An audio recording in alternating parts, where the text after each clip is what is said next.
Welcome to Bucs Insider, presented by Ticketmaster. Casey Phillips here with senior writer and editor Scott Smith. And man, I'm just ready for one of these to come with some more exciting news to it. We're going to hope that's next week, that this next game we're going to hope is the one that breaks this streak. Well, there have been some exciting games. I mean, that's true. I guess 3 of the last 4 are pretty much come down to the wire. The Bucs haven't made the play at the end, and it's been frustrating. And I think probably the best symbol of how frustrated the team is right now is Lavonte David, who's won multiple sportsmanship awards, almost never gets flagged, slams his helmet to the ground after the last touchdown, which honestly I don't blame him for. Yeah. That had to be the most frustrating moment in years. Yeah. But what's particularly frustrating about it is this team has shown that it can do well on defense and it can do well on offense, but since the New Orleans win, which was pretty much a complete game, haven't been able to put it together. So in the first 3 losses to Detroit, Atlanta, and Buffalo, the defense played well enough against some pretty good offenses to keep you in the game and give you a chance at the end, especially Atlanta and Buffalo. And so if you tell me that now, and the offense couldn't score more than 18 points. So you tell me going into Houston they're going to score 37 points. You feel pretty good about that. They're going to take a lead with 46 seconds left.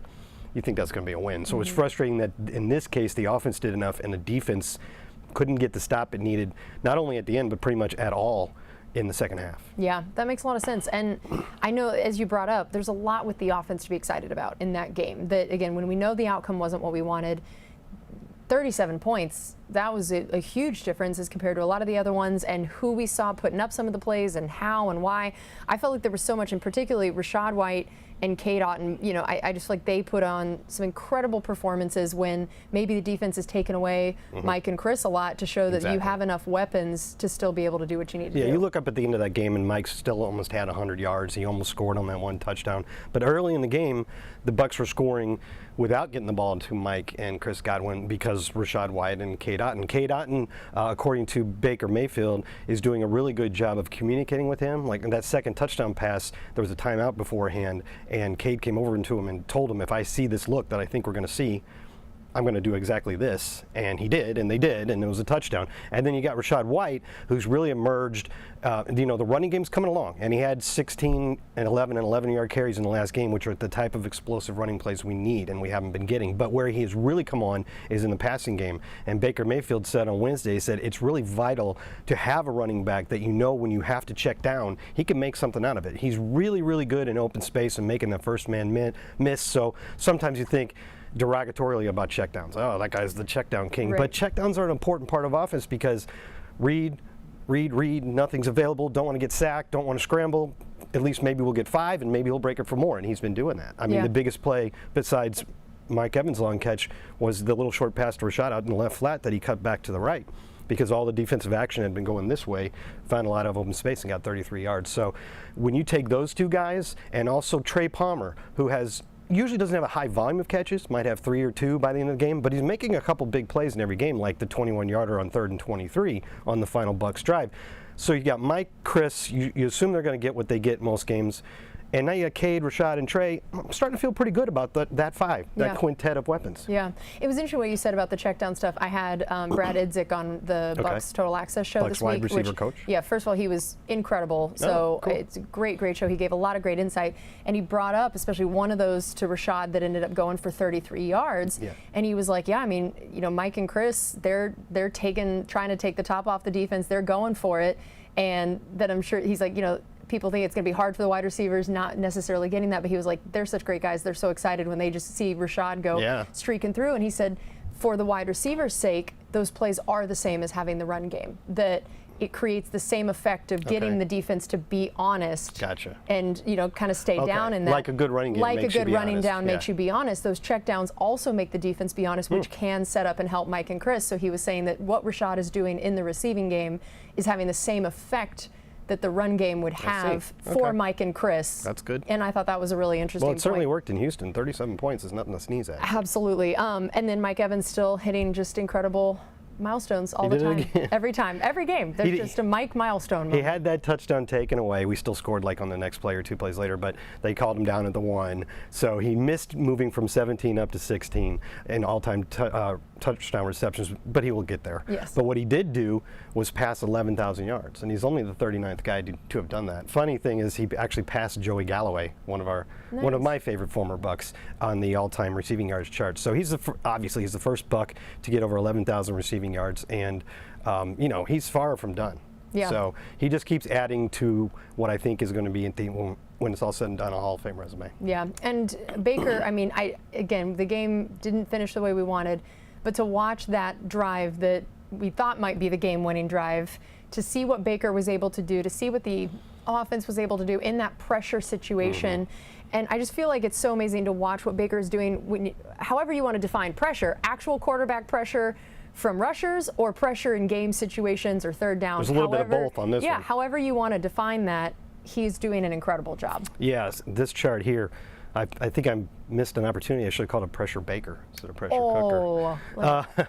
Anyway, EPA, I've tried to explain it on the show a couple times. Don't worry about it too much. It means expected points added, like how much does each play increase the chance that you're going to score. You want positive numbers on offense, obviously. Baker Mayfield is the only quarterback in the entire NFL who started at least 2 games, who has a positive EPA on plays when he's put under pressure, which makes sense. I mean, look, Josh Allen is second, and he's great, at negative 7.1. I mean, these are all, other than Will Levis, who just started, these are quarterbacks who are having great seasons, but when they're under pressure, they're worse.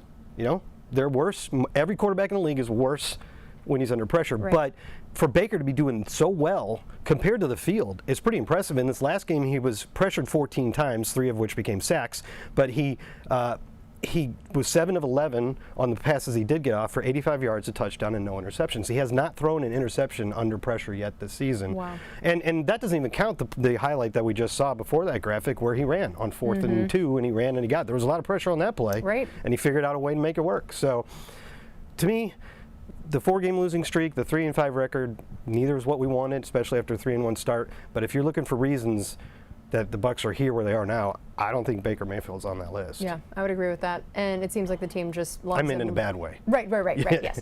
That I think the team seems to love playing with him, for him. That when he makes 4th down plays like that. Yeah, it's incredible. Gives up his body. You motivate everybody when you're playing like that. All right, so the same way that we feel like every week we should just have like a Mike Milestones moment, I feel like Lavonte David, it's the same way, that there's just every week something to talk about of what he is doing to prove how incredible he has been for such a long time. And so I know now, just especially tackles, he has been just double-digit tackles, boom, boom, boom, boom, boom. 4 games in a row. Yeah, it's incredible. 50 tackles over the last 4 games.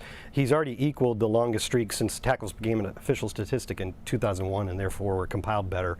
He's already equaled a Bucs record with 4 straight games with double-digit tackles, which is kind of surprising considering that since 2000, I mean, Derek Brooks was still playing, Shelton Cores was still playing, Barrett Ruud always used to get him a bunch of tackles. He could become the only guy to get to 5. But what the bigger number is, and I think I used this same graphic last week, I was probably just a week early on it, because after getting 11 more tackles against Houston, Lavonte's up to 14-22 for his career, and he now needs just 7 to pass Rondé. And anytime you're passing Ronde Barber on a list, I think we said this last week, seems very deja vu in my head. Anytime you're passing Ronde Barber on a Bucs all-time list, you've done something really good. So, I mean, we've said it before. He's Mike too. They're just going to go down as 2 of the maybe top 10 Bucs of all time. And 2 of the best guys, which makes it even better. You want to root for him. Better. All right, so looking forward to this week. I have a feeling we need to stop Derrick Henry. Does that seem like a good key to the game? It's a good start. Is that a good start for this game? So where do you feel like, looking at the Bucs in terms of how they've been able to handle the run defense so far this year, and then what that's going to mean, knowing that that's basically going to be the Titans' game plan start to finish? Look at that guy. He's like 6'3", 250, and then he gets out in the open field and he accelerates. Do you want to get in front of that? No, business decisions all day. Oh, man. But what the defenders and coaches have been saying is the key is gang tackling. So you got to get a lot of players to the ball, because sometimes one guy isn't going to get it done, and sometimes he'll just stiff arm you into the next county. So getting as many players to the ball on handoffs is going to be important. I remember when we did joint practices with them a few years ago, and it was the first time most of us had seen him in person. Yeah. And we were all standing out on the field, and he walked by, and all of us just looked at each other, and we were like, that's a running back? Yeah, every one of us said it. We would have, if we didn't know who he was, we would have assumed he was a defensive end. And listen, many, many moons ago, I worked for the Chiefs, and they had Christian Okoye, who's one of the biggest backs you've ever seen, and I was still shocked at how big Derrick Henry is. So where do you see, in terms of looking at this defense now, and what stands out to you about, especially, we've talked about the run game now, what you're going to hope to see, look to see in the pass game a little bit, and we know that, again, this last week against the Texans, letting C.J. Stroud throw for 470 yards, that was not the game plan. What do you see in terms of the secondary and the other areas that we know that the Derrick Henry part is going to be the big focus, but what are some of the other things that you're going to look at and that you think is going to be interesting to see this week? Yeah, well, we need to see that game was an anomaly. I mean, Carlton Davis stood up in front of the media. Obviously, it wasn't his best game ever, and he's had a lot of really good games. Stood up in front of the media yesterday and said it wasn't good. I wasn't good. We weren't good. It was a very bad game for the defense, and we can say that because they said it. Okay, and obviously 470 yards says it as well. They think they know exactly. See, what's frustrating for them is, and the coach often says this, Coach Bowles, they were doing the right things in practice, and they were practicing these specific plays that the Texans threw at them, and they didn't do it the way they did it in practice. And Todd often calls those busts and says there was just a lot of busts in the secondary. So they know what went wrong, at least on paper, and I think it's true. We have a lot of talented players on that defense. I mean, they gave big contracts to Jamel and Carlton. Antoine Winfield's having a great season.